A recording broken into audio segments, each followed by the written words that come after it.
Dr. Alison, it's such a privilege to meet you. What do you think of the convention so far?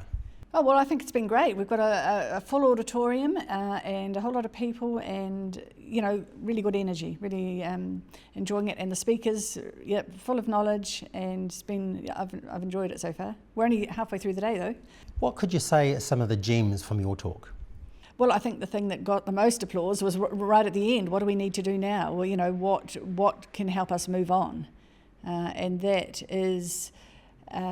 we need an acknowledgement of what's happened over these last 4 years. We need an apology, we need compensation, we need a promise that it's never going to happen again, and some accountability for those who have,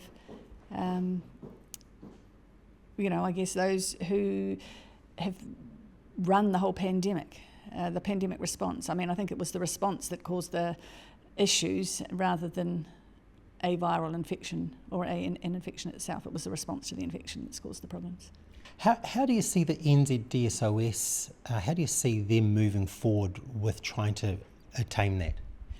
Well, I guess what we're trying to do is, the next major thing would be the Royal Commission of Inquiry and actually getting an alternative narrative or our view of what's happened in a public forum.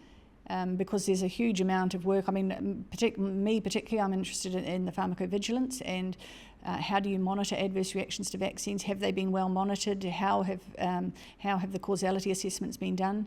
I think all of that needs to be covered. I mean, also the vaccine efficacy. I mean, the fact that we were going on, or the government, the Safe and Effective, was going on about 95% effective. Well, that was the relative risk reduction, and what we should have been using was the absolute risk reduction, and that was 0.84% effective. So if the public had realised that the vaccine was 0.84% effective, I don't think they would have lined up for it. So that sort of thing needs to be made public.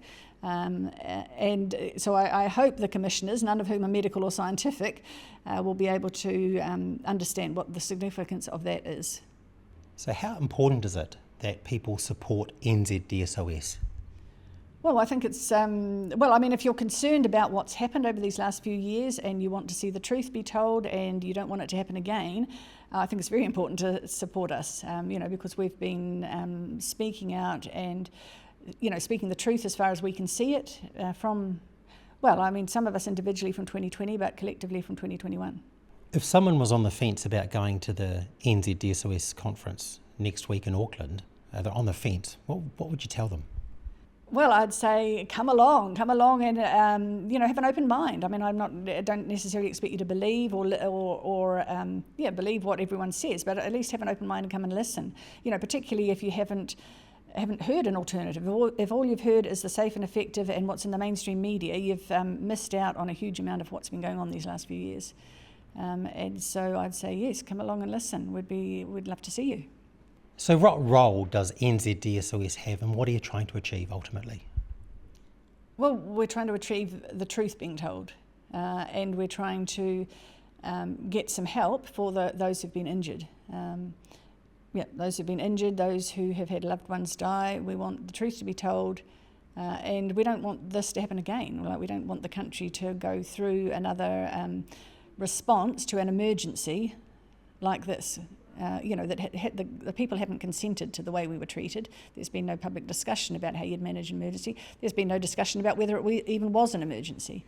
We want much more public discussion and debate, for this sort of thing not to happen again.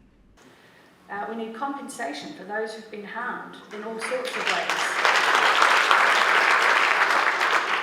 And a promise that it will never happen again.